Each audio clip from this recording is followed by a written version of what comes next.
وارزقنا اجتنابه اللهم وفقنا لما تحب وترضى آمین یا رب العالمین۔ سورہ یاسین کی 50 آیات رات ہم نے پڑھ لی تھی، 3 رکوع تک۔ اب 51 نمبر آیت سے ہم شروع کر رہے ہیں۔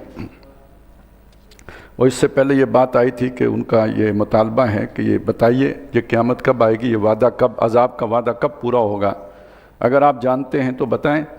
اس کا جواب دیا گیا کہ یہ منتظر نہیں ہے مگر ایک تیز آواز کی، اور جب وہ آواز آئے گی وہ انہیں ایسے پکڑے گی کہ یہ مڑ کے گھر بھی نہیں جا سکیں گے اور وصیت بھی نہیں کر سکیں گے، یعنی وہ بس اسی وقت اسی جگہ پہ جو ہے مارے جائیں گے۔ پھر اس کا اگلا منظر ہے جو بتایا گیا کہ جب یہ دنیا سے کوئی مر کے چلا جائے، عذاب کے نتیجے میں کوئی قوم جو ہے وہ چلی جائے یہاں سے، یا یہ کہ قیامت ہی ہو جائے، تو جو اگلا منظر ہوگا وہ ہے وَنُفِخَ فِي الصُّورِ، اور پھر سور میں پھونکا جائے گا۔ فَإِذَا هُمْ مِنَ الْأَجْدَاثِ إِلَىٰ رَبِّهِمْ يَنْسِلُونَ، تو جو ہی وہ پھونک ماری جائے یعنی آواز آئے گی، سائرن بجے گا کہہ لیجئے، تو اپنی قبروں سے نکل کر تیزی سے دوڑتے ہوئے اپنے رب کے حضور جا کے کھڑے ہو جائیں گے۔ یہ اصل میں جواب دیا اس بات کا کہ دوبارہ کیسے پیدا کرے گا، تو اس کے لیے بس اتنا ہی ہوگا، جیسے وہ اپنی قبروں میں سوئے ہوئے تھے اور جو ہی آواز آئی اور اٹھ کے دوڑنا شروع کر دیا۔ اچھا، اس سے پھر وہ مسئلہ کھڑا ہوا کہ جی قبر کا عذاب تو پھر ثابت ہی نہیں ہوا، اس جگہ سے کم از کم اشارہ نکلتا ہے کہ سوئے ہوئے تھے، اور بس جیسے ہم صبح بستر سے اٹھ کے دفتر چلے جاتے ہیں تو اسی طرح وہ اٹھ کے اللہ کے سامنے چلے گئے، تو گویا ان کی جو ہے نا وہ تو نیند کی کیفیت ہی تھی۔ تو عذاب قبر، اب وہ بہت سی حدیثیں ہیں جن میں عذاب قبر کا ذکر ہے، تو اس مقام پہ جو چیز جس نقطے پہ زور دیا جا رہا ہے وہ یہ ہے کہ تم جو یہ سمجھتے ہو کیسے پیدا کرے گا، تو جیسے سوئے کوہے کو جگا دیا جاتا ہے ایسے تمہیں جگا کے اٹھا کے تو تم دوڑنا شروع کر دو گے، اس سے اس کی نفی نہیں ہوتی۔ یہ دیکھیں، یہ پھر دوبارہ عرض کر رہا ہوں، یہ کتاب نہیں ہے، خطاب ہے۔ تو تقریر میں جس انداز میں بات کی جاتی ہے اسی انداز میں یہاں پہ بات ہوئی ہے۔ جب تک آپ اس بنیادی بات کو نہیں سمجھیں گے کہ یہ اللہ تعالیٰ کے خطبات ہیں، اس وقت تک وہ اسلوب ہی نہیں سمجھ میں آتا جو کتاب اور خطبے کے اسلوب میں فرق ہوتا ہے۔ تو اس سے یہ نتیجہ نکالنا کہ عذاب قبر سرے سے ہے ہی نہیں، یہ غلط بات ہوگی۔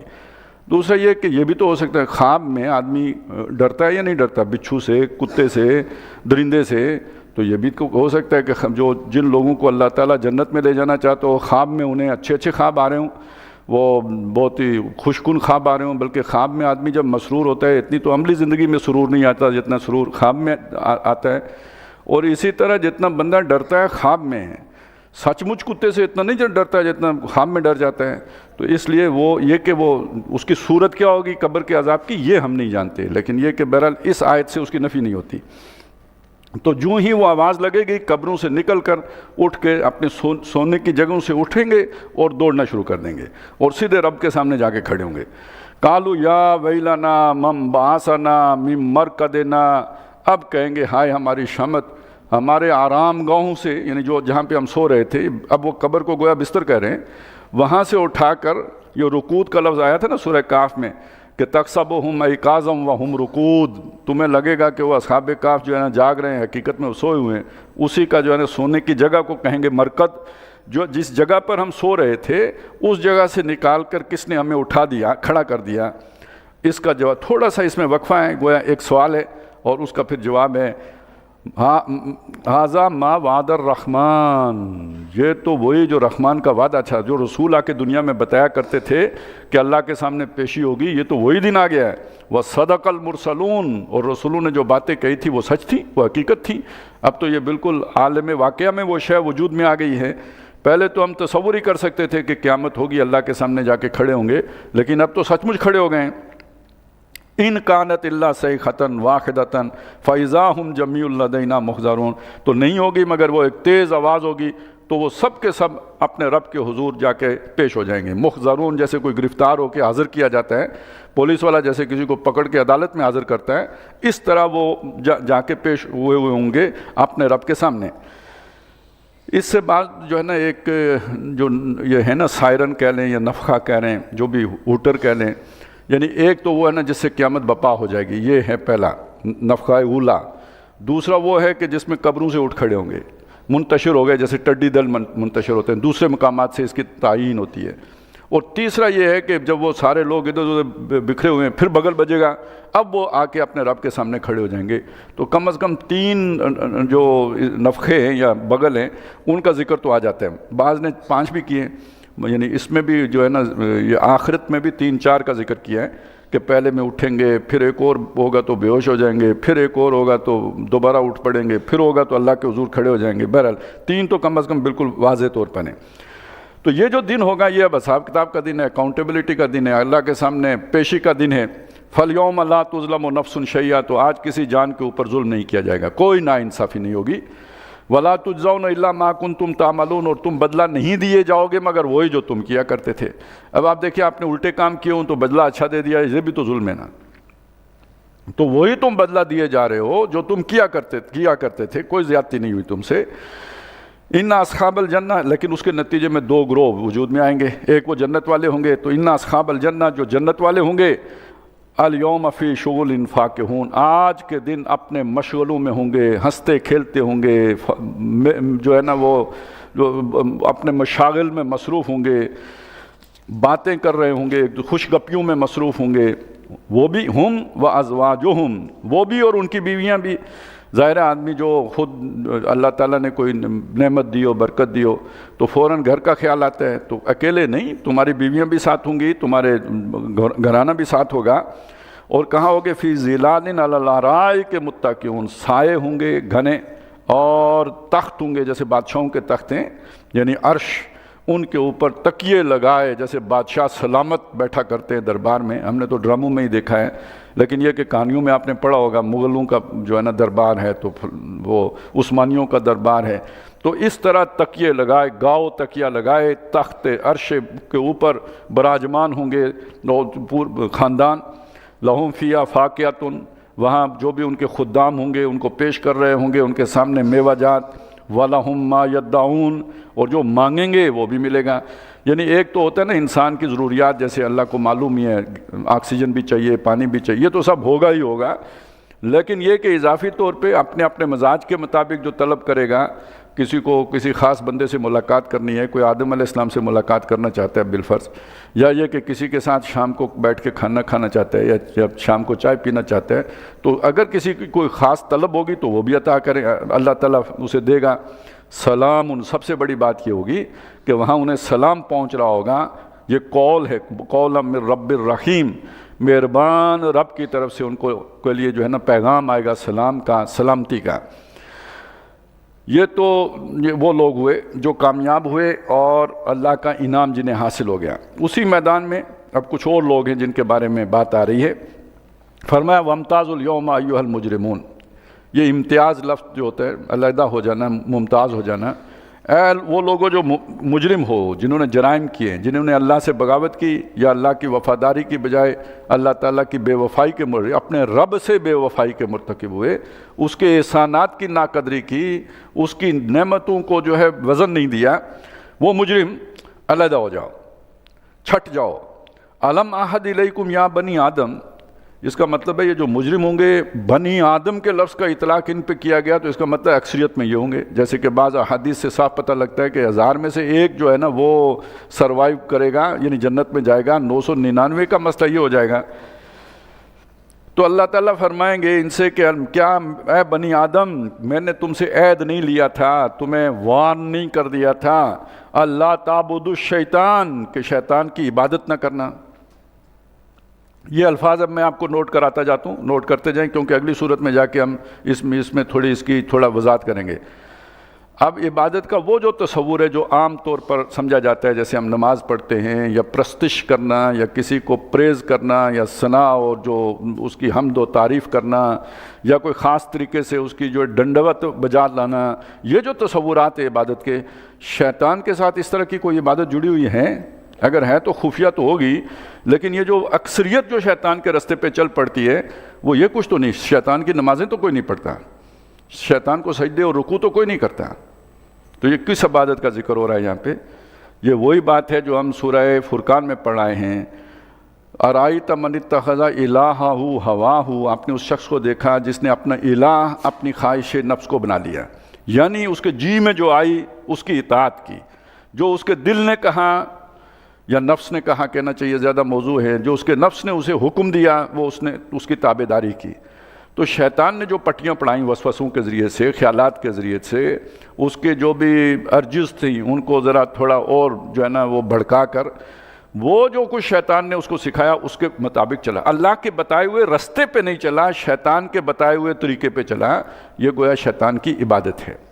اسی معنی میں حضرت موسیٰ علیہ السلام نے فرعون سے کہا تھا کہ یہ جو جس احسان کا تو میرے اوپر ذکر کر رہا ہے کہ ہمارے گھر میں تو چھوٹا سا بچہ آ کے پلا ہے، بڑا ہے، اور یہیں تو جوان ہوا اور ہمارا بندہ قتل کر کے چلا گیا، ان ابتا بنی اسرائیل، یہ ایک بچہ پال کے باقی سارے بنی اسرائیل کو اس کے بدلے میں تم اپنی عبادت پر جو ہے وہ معمور کر دو گے، یعنی ان کو اپنا غلام بنا لو گے، ان کو اپنے حکم کے تابع کر لو گے، یہ اس کا تم بدلہ لینا چاہتے ہو، یعنی اس کی معاوضہ یہ ہے کہ پورے بنی اسرائیل تمہارے غلام بن کے رہیں۔ تو یہ وہ عبادت ہے جس میں کسی کی اطاعت کی جاتی ہے۔ تو کیا تمہیں شیطان کی اطاعت کرنے سے منع نہیں کیا تھا، اس کے رستے پہ چلنے سے منع نہیں کیا تھا؟ جیسے کہ ہم نے قرآن مجید میں پیچھے بار بار پڑھا کہ وَلَا تَتَّبِعُوا خُطُوَاتِ الشَّيْطَانِ، شیطان کے نقش پا کی پیروی نہ کرو۔ یہ پیروی کرنا عبادت ہے، یعنی اس کے تابع فرمان ہو گئے ہو تم، تو تمہیں میں نے منع نہیں کیا تھا کہ شیطان کی بندگی نہ کرنا۔ اِنَّهُ لَكُمْ عَدُوٌّ مُبِينٌ، بے شک وہ تمہارا کھلا دشمن ہے۔ وَانِعْبُدُونِي، اور میری بندگی کرنا۔ اب کوئی عبادت کے لفظ میں یہاں کوئی شک رہ جاتا ہے کہ اس کا مطلب کیا ہے؟ اس کی اطاعت نہیں کرنا، میری اطاعت کرنا، اس کے احکام پر نہ چلنا، میرے بتائے ہوئے احکام پر چلنا، میرے فرامین کی تابع داری کرنا۔ ھذا صراط مستقیم، یہ سیدھی راہ ہے۔ جو صراط مستقیم تم مانگتے مانگتے مانگتے گزر جاتے ہو وہ یہ ہے کہ یہ بندہ طے کر لے کہ میں اللہ کے کسی حکم سے انحراف نہیں کروں گا، باقی اس کے بعد اگر کوئی اونچ نیچ ہو بھی جاتی ہے تو توبہ کا دروازہ موجود ہے، اصولی طور پہ طے کر لو میں اللہ کا ہر حکم مانوں گا۔ یہ وہ بات تھی جو ہم نے پڑھی، ادخلوا فی السلم کافہ، اسلام میں پورے کے پورے داخل ہو جاؤ۔ یہ اس کے برعکس بات بھی اللہ تعالیٰ نے بیان کی، وَمِنَ النَّاسِ مَن يَعْبُدُ اللَّهَ عَلَىٰ حَرْفٍ، لوگوں میں وہ بھی ہیں جو اللہ کی عبادت تو کرتے ہیں مگر کنارے پہ کھڑے ہو کے کرتے ہیں، نمازیں تو 5 پوری پڑھتے ہیں، قربانی دینے کا موقع آتا ہے کوئی تو ادھر سے وہ منہ موڑ کے چل دیتے ہیں، بلکہ وہاں الفاظ ہیں کہ اگر وہ خیریت رہے تو چلتے رہتے ہیں، اور اگر فتنہ آئے تو انقلب علی وجہ ہی منہ موڑ کے چل دیتے ہیں۔ تو عبادت میں منہ موڑ کے چلنا یعنی کوئی ایسا حکم جو آپ کے نفس پر گناہ ہے، کوئی ایسا اللہ تعالیٰ کا فرمان کہ جس کے پورا کرنے سے کوئی دنیا کے نقصان کا خدشہ ہے، وہاں وہ الٹا پھر جاتے ہیں۔ تو میں نے تمہیں کہا نہیں تھا کہ شیطان کی عبادت نہ کرنا، میری عبادت کرنا۔ ھذا صراط مستقیم، یہی سیدھی راہ ہے۔ وَلَقَدْ أَضَلَّ مِنْكُمْ جِبِلًّا كَثِيرًا، باقی دیکھیں دنیا میں جو بھی نظام بنتا ہے، فرعون آ کے بنی اسرائیل کے ہر بندے کو اپنا حکم پر عمل کرنے کی نہیں کہے گا، اس کی بھی کوئی ہائرارکی ہوگی، کوئی کیڈرز ہوں گے، کوئی اس کے بھی جو ہے نا یوں سمجھیے پٹواری سے لے کے تو کمشنر اور چیف سیکرٹری تک مختلف جو ہے نا وہ سطح پہ لوگ بیٹھے ہوں گے، جو اس کا حکم ہے وہ گراس روٹ لیول تک جو ہے نا وہ پہنچاتے ہوں گے۔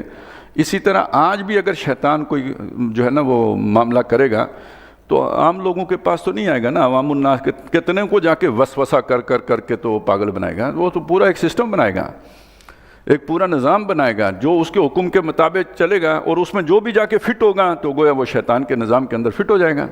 یہی اس کی بندگی ہے، یہی اس کے نظام کے اندر جو ہے نا وہ پیوست ہونا ہے۔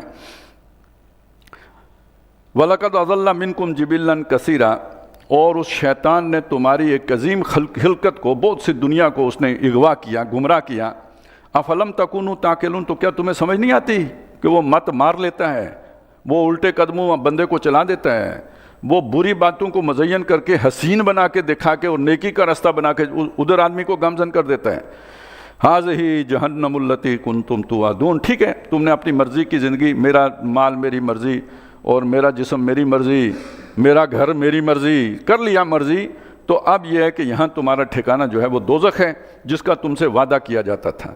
اللہ کی مرضی پہ چلو تو وہ ہمیشہ ہمیش کی جنت ہے، آرام سے رہو، چین سے رہو، یا وہ ایک پر لطف زندگی بسر کرو، اور یہ کہ اپنی مرضی اس چند روزہ دنیا میں چلا لی تو ادھر آؤ گے تو پھر خدا کی مرضی یہ ہے کہ اس دوزخ میں جلو۔ اللہ تعالیٰ سب کو بچائے۔